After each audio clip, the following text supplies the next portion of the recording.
안녕하세요. 저는 경기도 화성에 살고 있는 40대 여자입니다. 오늘따라 먼저 하늘로 간 할머니가 많이 생각나는 밤이네요.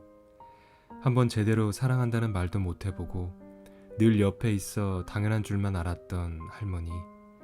오늘 밤은 쉽게 잠이 들 것 같지 않아 시간이 지날수록 그리워지는 우리 할머니 이야기를 한번 해볼까 합니다. 저는 어릴 적 급작스런 사고로 아버지를 잃고 어머니마저도 아버지가 남기신 빚을 갚기 위해 일하러 떠나신다고 하시곤 얼마 뒤 연락이 끊기셨어요. 6살이던 저와 4살이던 남동생은 결국 시골에 계시던 할머니 손에 맡겨졌습니다. 누구나 가장 먼저 생각이 나는 어린 시절이 있잖아요. 제가 기억하는 어린 시절의 기억은 할머니와 함께 지냈던 6살 여름의 기억입니다. 불행히도 제가 기억하고 있는 그 어린 시절은 지금까지도 제 가슴 속에 아픈 추억으로 자리하고 있습니다. 그날 도시에 계시던 친척들이 저와 제 동생 문제로 할머니 댁을 찾았던 것 같습니다. 너무 어렸기 때문에 정확히 기억할 수는 없지만 할머니와 친척들 간에 언성을 높이는 이야기가 오갔던 것 같아요. 할머니는 계속해서 안 된다는 말씀만 반복하셨고 친척들은 사는 게 힘들어서 도와줄 수 없다는 말만 거듭했습니다. 작은 아버지는 저와 제 동생에게 새 옷과 신발을 신겨주며 좋은 곳에 가게 되었다고 말했습니다. 민경아, 민준아, 너희들 지금 이렇게 헤어지는 게 슬프겠지만 그곳에서 금방 적응하고 나면 여기 있는 것보단 훨씬 더 좋을 거다. 친구들도 있고 선생님도 있고 시간이 지나면 내가 하는 얘기를 다 이해하게 될 거야. 자, 어서 가자. 저희는 작은아버지의 손에 이끌려 나가면서 어디로 왜 가는지 이유도 잘 모른 채 둘 다 울음을 터뜨리며 따라갔던 것 같아요. 싫어요. 저희 안 갈 거예요. 할머니하고 같이 살 거란 말이에요. 할머니, 그치요? 저희랑 같이 살 거지요? 친척들 누구 하나 따라 나오는 사람이 없었지만 할머니는 다르셨습니다. 버선발로 뛰쳐나와 저희 남매를 끌어안고 우셨습니다. 안 된다. 절대 못 보낸다. 내가 두 눈 시퍼렇게 뜨고 있는데 이 어린 것들을 왜 보육원에 보내. 나는 그렇게 못한다. 죽은 내 아들 불쌍해서 이것들 못 보낸다. 니들한테 10원 한 푼 도와달라고 안 할 테니까 그 애들 그냥 내가 키우게 놔둬라. 할머니는 그렇게 말씀하시며 목 놓아 우셨습니다. 그날 할머니가 아니었다면 지금의 저와 제 남동생의 인생은 또 어떻게 달라졌을까요? 중요한 것은 그때의 할머니의 눈물이 지금의 저희 남매를 있게 해준 것이었습니다. 보육원에 보내지 않은 것만으로도 저희 남매는 할머니께 평생 갚아도 다 갚지 못할 은혜를 입은 것인데 그게 얼마나 큰 은혜였는지 그때는 잘 몰랐고 철이 들 무렵이 되어서야 그것을 알게 되었네요. 할머니는 친척들에게 약속하신 대로 10원 한 푼 받지 않고 저희 남매를 기르셨습니다. 하루도 거르지 않고 남의 집으로 일을 다니시며 받아오신 품삯으로 생활을 꾸려 가셨어요. 할머니가 저희 남매를 키우기 위해 얼마나 고생을 하셔야 했는지, 스스로 얼마나 억척스러워지셔야 했는지 그때는 너무 어려서 몰랐습니다. 그저 배부르게 먹지 못하는 것이 불만이었고 새 옷 한 벌 없이 남의 옷만 얻어 입는 것이 싫었습니다. 다른 아이들처럼 학용품을 넉넉하게 쓰지도 못하고 마음 놓고 과자 한 번 사 먹을 수 없었던 게 그땐 왜 그리도 싫었을까요? 운동회 때 할머니랑 함께 달리기를 하는데 너는 왜 엄마하고 같이 안 뛰냐는 친구의 말에 괜시리 토라져 할머니에게 짜증만 내고 뒤에 가서 혼자 조용히 눈물을 훔쳤네요. 시간이 흘러 저는 고등학생이 되었고 얼른 돈을 벌어야겠다는 생각에 상고에 진학했어요. 할머니는 그때도 남의 집 밭일을 하러 계속 다니셨고요. 남의 집으로 일을 하러 가시면 새참으로 나온 빵을 드시지 않고 늘 우리 먹으라고 챙겨주셨습니다. 하지만 저는 그런 할머니를 이해하지 못하고 유통기한이 다 지났다고 화만 내어버렸네요. 새참 먹을 때 그냥 같이 드시지. 안 먹고 냉장고에 그냥 넣어놓으니까 유통기한 다 지나버렸잖아. 이럴 거면 왜 가지고 오냐고. 이거 할머니가 다 먹어. 너희들이 목구멍에 걸려서 넘어가야지 말이지. 너희 먹으라고 냉장고에 넣어둔 건데 날짜 지나서 못 먹어서 어쩌니. 아이고. 지금껏 한 번도 할머니를 가엾다고 안쓰럽다고 생각하지 못했던 제가 냉장고에 유통기간 지난 빵과 우유를 내다 버리면서 눈물이 흘렀습니다. 할머니가 힘들게 일하시며 새참마저도 안 드시고 우리 챙겨주러 가져오시는데 그런 할머니에게 짜증만 낸 제 자신이 너무나 부끄러웠습니다. 아마도 그때가 제가 철이 들 무렵이었던 것 같습니다. 배부르게 먹이지 못하는 할머니 마음이 얼마나 아팠을지, 새 옷 한 벌 사주지 못하는 할머니 마음은 또 얼마나 아렸을지, 남의 집에 고개를 숙이며 옷을 얻으러 다니고 손톱 밑에 흙이 가실 날이 없이 남의 집 밭일하고 들어오시는 할머니, 애비애미 없다고 손가락질 받는 게 싫어 어떻게든 당신이 할 수 있는 최선의 노력을 하셨던 할머니.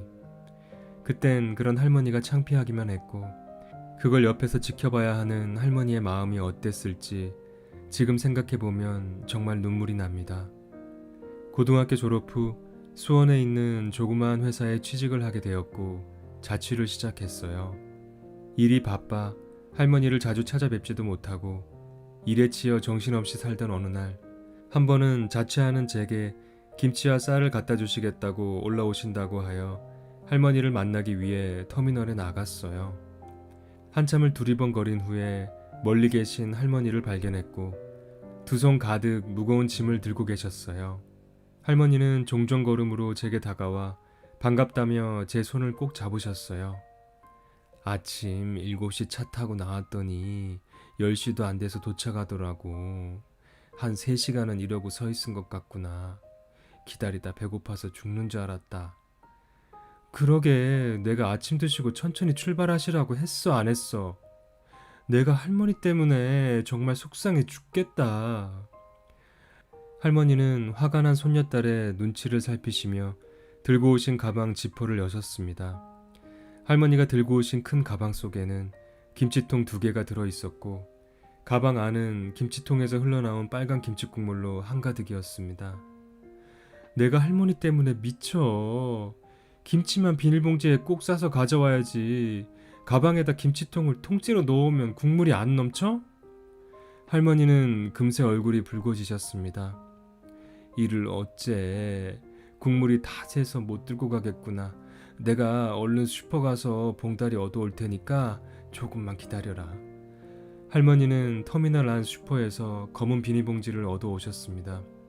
그리곤 사람 많은 터미널 바닥에 앉아 김치를 통에서 꺼내 봉지 안에 넣어주시며 말씀하셨습니다. 사람들이 자기들은 김치 안 먹고 사나?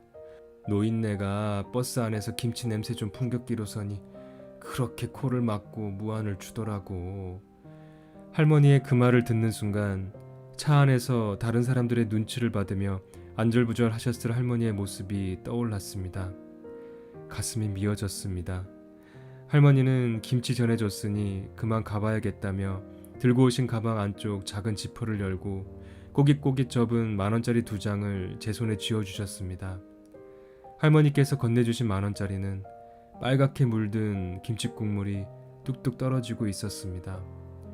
할머니 앞에서 울고 싶지 않았던 저는 얼른 매표소로 뛰어가 할머니 차표를 끊어다 드리고 할머니를 배웅해 드렸습니다. 그날 자취방으로 돌아오는 시내버스 안에서 얼마나 소리내어 울었는지 모릅니다. 할머니가 꺼내주신 김치국물 자국이 가득한 10,000원짜리 2장을 바라보니 왜 그리도 눈물이 나던지요. 그날 이후 아무리 회사 일이 바빠도 주말이면 할머니를 찾아와 함께 시간을 보냈어요. 5일 장이 열리면 같이 장으로 구경도 나가고 근처 맛있다는 식당도 자주 모시고 가려고 노력했어요. 처음 할머니를 모시고 레스토랑에 가서 돈가스를 먹던 날 할머니는 돈가스 한 접시에 음료로 나온 사이다 한 잔까지 쭉 비우신 뒤 말씀하셨습니다. 양도 얼마 안 되는 것이 왜 이렇게 맛있니? 세상에 이렇게 맛있는 거 처음 먹어보는구나. 우리 손주 때문에 이런 것도 먹어보고 고맙다, 고마워. 저는 하얗게 설이 내린 할머니의 머리를 내려다 보았습니다. 그리고 할머니의 그 말씀에 또다시 눈물이 났습니다. 그까짓 돈가스가 얼마나 한다고 이제서야 사들이게 됐을까 가슴이 아파서 고개도 들지 못하고 제가 먹던 접시를 할머니 앞에 내어드렸습니다. 앞으로는 먹고 싶은 거 원 없이 드시게 해드릴 것을 다짐했어요. 일이 바빠 혹시라도 자주 못 내려가게 될 땐 한약도 가끔 지어 내려보내고 용돈도 보내드리고 했었네요.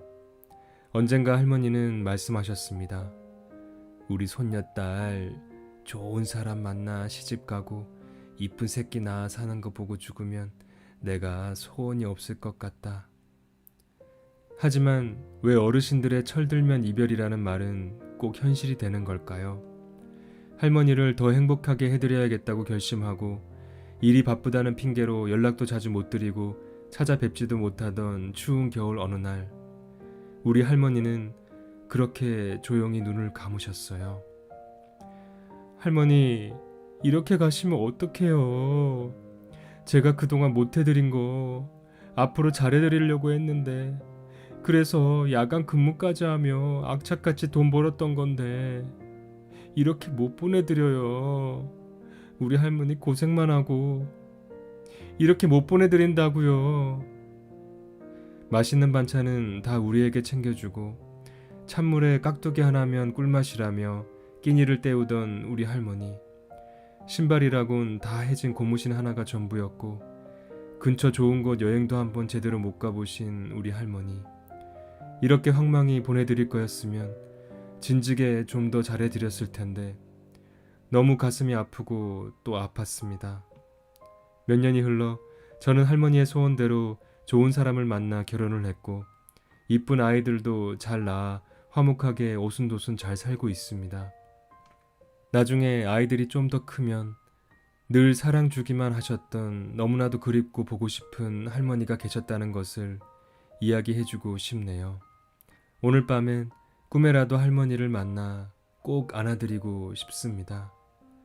이 글을 읽으시는 여러분들도 부모님들께 더 늦기 전에 사랑한다는 말을 한 번씩 전하는 주말이 되었으면 좋겠습니다.